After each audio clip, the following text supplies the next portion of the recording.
하나님 말씀은 사무엘하 18장 19절에서 23절까지입니다.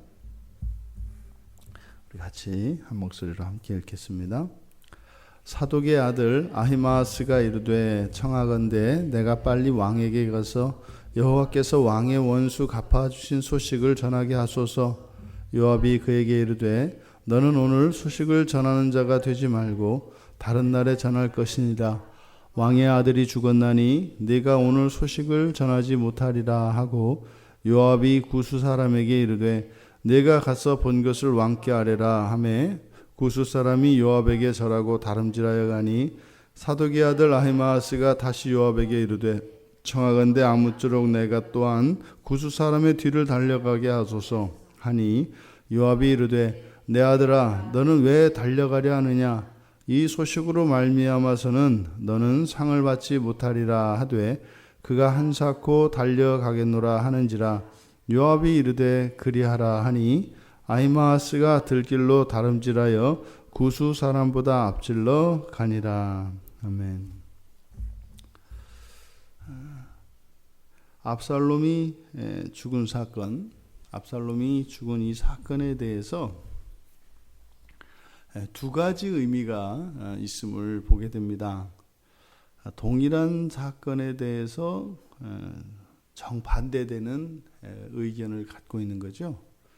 지금 사독의 아들 아히마아스와 그리고 요압, 이 아히마아스에게 압살롬이 죽은 사건은 여호와께서 왕의 원수를 갚아주신 소식입니다. 그런데 요압에게는 왕의 아들이 죽은 소식입니다. 그러니까 하나는 낭보요, 하나는 비보인 겁니다.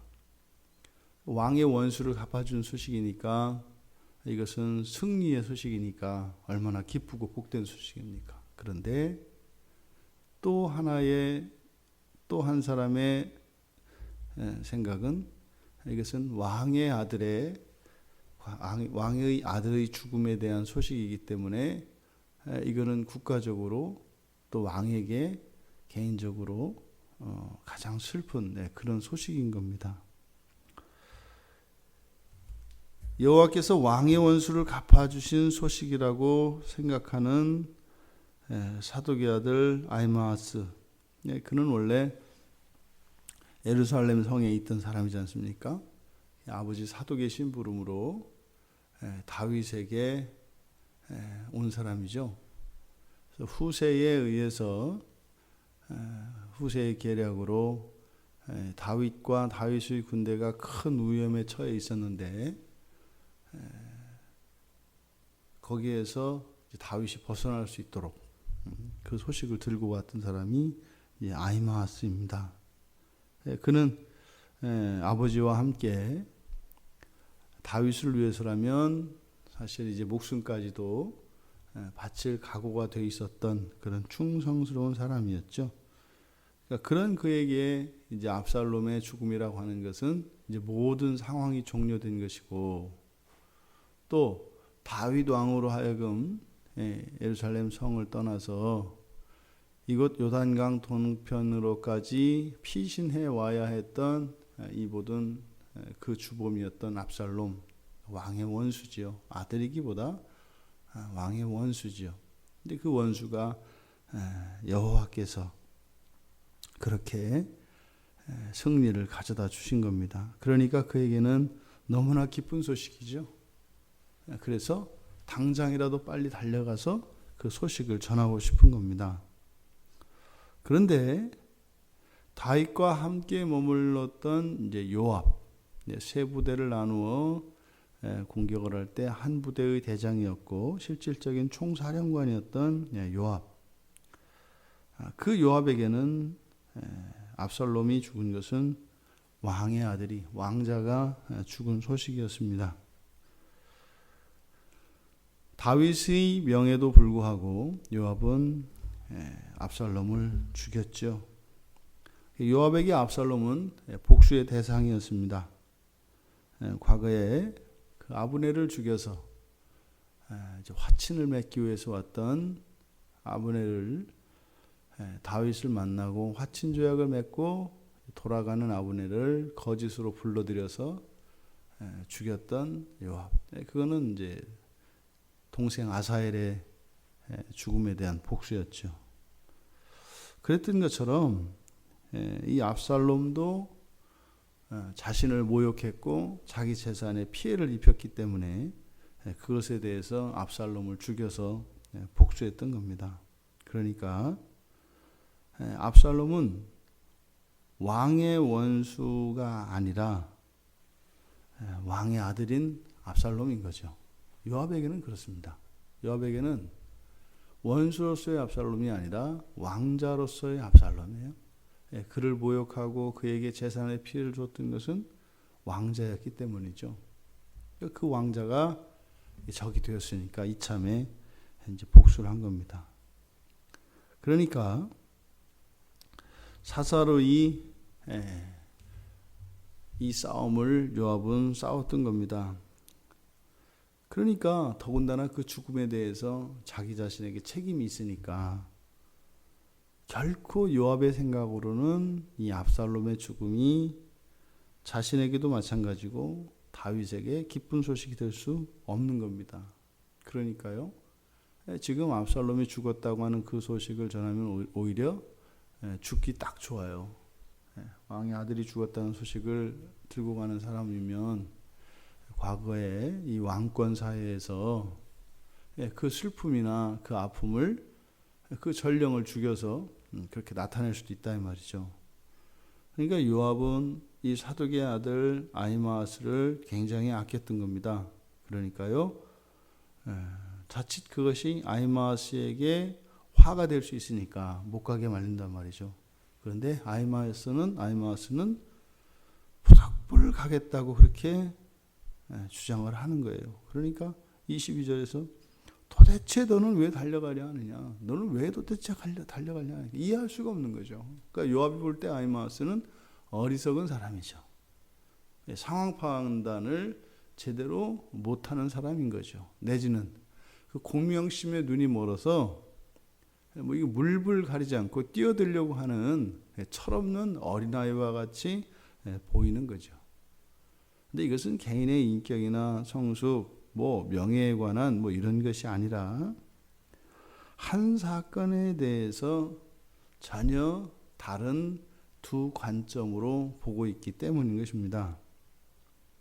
왜 이렇게 압살롬의 죽음이라고 하는 동일한 한 사건에 대해서 이렇게 완전히 서로 다른 이런 이해가 있게 될까요? 왜 그럴까요? 그것은 하나님 나라 관점과 세상 나라 관점에서 볼 때 전혀 다르게 보이기 때문입니다. 충돌이 일어납니다. 하나님 나라 관점으로 보는 것과 세상 나라 관점으로 보게 되면 충돌이 일어납니다. 그런데 항상 충돌이 일어나는 것은 아니죠. 요압과 아히마아스는 완전히 서로 다른 관점을 가지고 있습니다. 그러니까 여기서 요압은 철저하게 세상 나라의 관점을 가지고 살아가는 사람이죠. 그리고 아히마아스는 하나님 나라 관점으로 살아가는 사람입니다. 그러니까 이 둘 사이에는 이렇게 충돌이 일어날 수밖에 없습니다. 그러면 다윗은요? 다윗은 이 두 나라의 관점을 다 가지고 있죠. 이 세상 나라의 관점과 하나님 나라의 관점을 다 가지고 있어요. 그러면 앞으로 이 소식을 다윗이 듣게 될 건데 다윗에게는 사실은 이 두 가지 의미가 동시에 다 있는 거죠. 그러면 그것을 어떻게 받아들이는가, 그것을 보면 다윗이 어떤 나라 관점을 가지고 이 사건을 보는지 우리는 알 수 있습니다. 우리들은 어떤 인생관을 가지고 이 세상을 살아가고 있을까요? 하나님 나라 관점일까요? 세상 나라 관점일까요? 물론 어떤 때는 하나님 나라 관점으로 상황을 해석하고 그렇게 받아들이기도 하고, 또 어떤 때는 이 세상 나라 관점으로 또 그 상황을 바라보기도 합니다. 온전히 모든 것을 한 나라의 관점으로 이렇게 본다는 것은 거의 불가능합니다. 그런데 사실 그렇게 완전히 이 세상 나라의 관점으로만 본다거나 완전히 하나님 나라의 관점으로 다 본다는 것은 사실상 거의 불가능합니다. 심지어 예수를 믿지 않는 불신자고 세상에 아주 악이 뛰어난 사람이라 할지라도 사람은 영적인 존재이기 때문에 자신은 그것을 모를지라도 그렇게 영적인 관점, 다시 말해 하나님 나라의 관점을 가지고 보는 것이 분명히 있게 됩니다. 그게 사람이라고 하는 존재의 특징입니다. 또 아주 경건하고 정말 하나님께 매여 있는 사람이라 할지라도 이 세상 나라의 관점을 완전히 벗어날 수는 없습니다. 왜냐하면 우리는 지금 이 세상 나라에 살고 있기 때문입니다. 그러니까 이 두 나라의 관점이 우리 안에서 요동을 칩니다. 그리고 그때 우리가 어떤 나라의 관점을 가졌냐에 따라서 지금까지 우리가 살아왔던 우리의 인생을 구성하고 그 결과가 오늘의 우리들의 모습입니다. 부디 우리가 이 세상을 살아가고 있습니다만 하나님 나라의 관점을 늘 잊지 않기를 바랍니다.